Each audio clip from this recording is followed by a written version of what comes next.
So here it is, the first game of the grand finals. Gonna pause it for a sec, but it's Puppypaw spawning in this western side. HRE is his choice of civilization. And who else do we have spawning here in the northeast? On the opposite side of the map, we have Zerton on the color green, going for the standard 5 villagers to stone to get his first military school built. So he's looking to get an early aggression onto Puppypaw. Oh, the what? Oh, Puppy's gonna be pissed about that one. That was absurd. However, Zerton seeing this right off the bat, he's gonna like the forward gold from the HRE. Fortunate for Puppy, he does have a nice back gold, pretty far away, but still, somewhat safe. Or not necessarily safe, but just, on the back side. As far as walling goes, his wood lines are pretty split, so not easily denial of wood lines, anything of that sort. But military school being dropped as expected, and it might be... it seems like a little bit of extra wood than you typically see on just the military school opening. So we'll see if this is any sort of a different build order, maybe an extra barracks drop, but that would seem like a lot of an investment considering Puppypaw will easily be able to have the gold to age up. Yeah, this is definitely a little bit heavier on the wood that you will normally see, so I think he's just gonna get enough for a lumber camp and a mining camp. Oh, yeah. That's what is he doing with his villagers? He's dancing all over the place. Oh. Here we go. Puppypaw already dropping the mill, so going for... Oh, the sheep. He stole the sheep back. That's mean. Oh no. That's payback for the one sheep. Yeah, the game is over. It's on his side in the long run. He actually had to move on to the berries because of that early sheep problem and pulled off of the villagers on the sheep right as he started to run low, building the chapel on the backside wood line, gonna inspire up the big wood line and his berries as well that he's already on top of. Yeah, interesting AoM placement, and I think that's 3 tiles away from the town center. It's not a big deal, but it's very well placed regarding resources. It's getting both the berries and all the wood line, so that's pretty good. Yep, 2 villagers left on the gold. This will allow Puppy to get whatever he wants, whether it's an eco upgrade, a wheelbarrow, or just slowly gather up that gold that he wants for an eventual castle age, extra prelate, anything he may desire. Couple spearmen that have been made, or I guess single spearman that has been made, has just sat at home. Like I said, not really any pressure that ever can really come out. He's idling 4 villagers. What? There's the age okay. Oh, okay. I figured it was for the age up. I was just like, I wonder what for. He just didn't force drop off the food or did it a little bit early. However, Twin Minaret Madrasa is on the way. And the chapel has already finished. 340. Puppy moves heavy onto the wood line right next to that chapel and has all of this extra food inspired under his town center, as he does have a good old sheep drop off after that. So what is going to be his game plan? Is it going to be that stables like I expect him to drop? However, there's already some spears that he knows are out on the other side, but they finally are moving across this map just a little bit later than expected. Yeah, I'm very curious why he didn't move earlier. He could have been just harassing the houses. Even if you don't do anything, it's still annoying for your opponent hearing the ping every minute. It's like... So, we'll see. We'll see. I am not quite... Clone going down just finishes up for Puppypaw, can pop out a few men-at-arms, and it is an archery range to follow. The rare scene building from HRE. That is right, guys. A top elo player has dropped an archery range as HRE. It officially means you can do this. You can build ranges. Oh, he's looking to go full on aggression onto Zerton. Another barracks and the archery range. He's just like looking at going. This is interesting play by Puppypaw. Yeah, and those three vills are shift queued back to the gold right after, so can start pumping out these units, and we're gonna see the rare scene feudal age versus feudal age. It seems like for HRE, but what HRE can end up doing is transitioning to castle age, just like the Ottomans will end up doing, just not as effective with the military school free units, but they have 40% extra eco inside this chapel. Yeah, absolutely. This is very, very interesting by play by Puppypaw.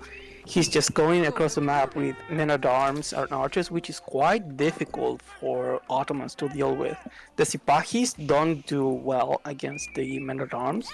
They do okay, like they trade somewhat evenly, but they're more expensive. Even though they come from military school, they still take a long time to produce. Yep. And, you know, just kind of balancing out that eco we see over on Puppypaw's side, being really efficient with it. And same thing for Zerton's side, just non-stop getting ready to match up each other's feudal age military. Puppypaw has the advantage right now, and that's because Zerton has invested into these military schools, which have a little bit of a longer-term payoff timing, but as we mentioned, non-stop unit production. Puppypaw forcing those 3 civs off of the gold. Yeah, he's forcing idle time, he's forcing out of the gold, the lane, the upgrades, which is very, very good against an Ottoman because their strength comes from the military school, but it also comes from the fact that they need those upgrades in order to be on par with other civilizations in terms of economy. They do not really have any economic advantages besides the berries under the twin minaret.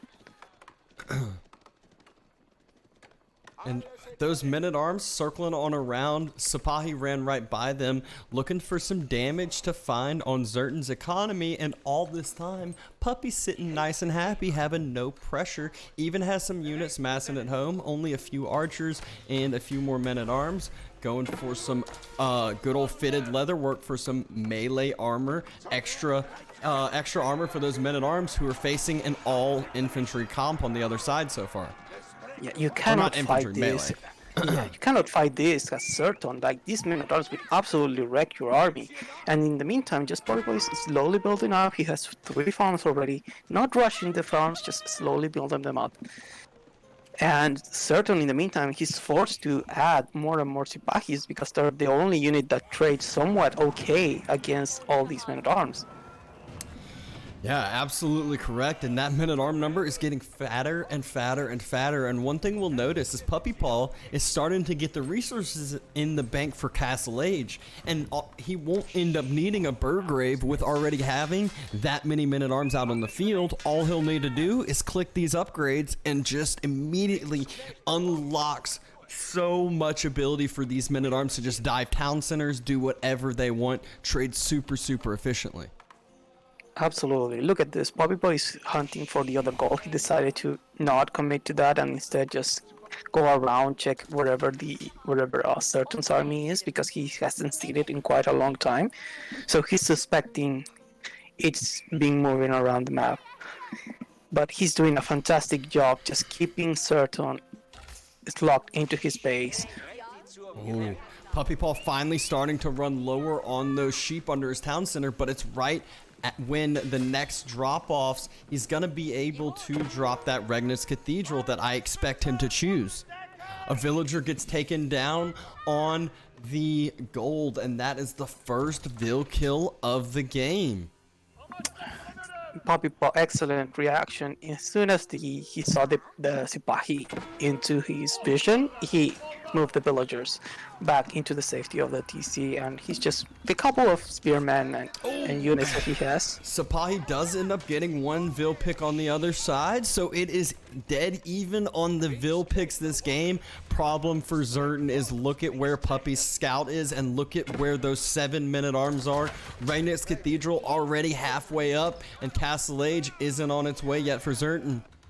Yeah, and Puppypaw already has a prelate out. He's ready to go pick the first. Zerton's gold in the bank too. He's gonna be a little short, men-at-arms. These men-at-arms are gonna be such big problem. Oh, circles around 3, 4, 5 Vils. going down and going down fast. For Sipahi starting to attack him, not trading that well into the other men-at-arms, and Puppypaw is showing a different strategy from the HRE that people are not always used to. Spears, men-at-arms are ready and out to play in feudal age way earlier than what was typically expected here. Regnitz is already out and on its way. Prelate gonna secure up that first relic, and he's still continuing to be the one putting pressure on. Yeah, he's forcing Zerton to keep his army into his side of the map, because if as soon as he doesn't, he's just gonna dive again onto the gold villagers, and this is very, very risky for Zerton to move across the map, because again, these gold villagers are all exposed. Sure, Yep. Zerton is going up into Castle Age, but if he doesn't have any gold, he's not going to be able to produce any of those high quality units. Yep. He's forced to pull back the Sipahis all the way back once. And Puppypaw's just gonna full dive this right now. Men-at-arms, he just says, all right, this is worth it as far as the trade goes. I'm Castle Age or not. He's securing up the relics with Regnitz Cathedral during all of this time. And look at this. This is 21 idle civs right now. 21 idle vills right now. Not able to do anything on the map. Yeah, Puppypaw has zero chill. He's like, okay, these units are mostly useless to me now, so I'm just gonna force all the idle time I can with you and delay your castle even further. While in the meantime, he's been building up forces in the back and ready to strike again. Men-at-arms chasing down those villagers. The Sipahi, you know, they're trying to do everything they can. All these vills, as they slowly get to these lower health, they're just going to start getting picked. And look at Puppypaw's reinforcements. 25 total military to 6. Mehmed Imperial Army finally about to finish. Villagers about to running on away and just trying to do anything they can to escape with their lives. But this means they are not gathering resources. They're not doing anything that's going to help Zerton come back into this game and win it. The only thing that is going to be the military schools in the Mehmed Imperial Armory, because they automatically produce. Yeah, he's shifted the military schools into crossbow, but those are going to be out in like an entire minute from now. So, I mean 15 seconds. So yeah, they are way down the road, and he needs units like right now to deal with all these infantry flood that is right up into his base. And look at that, even more and more units just going across the map. There's even a relic sitting idle on the cathedral. Yep. 4 men-at-arms are just chasing around these villagers, and there it is. Puppypaw just shows the first game. Pure domination right there. Fun matchup, and you said, hey, this is how to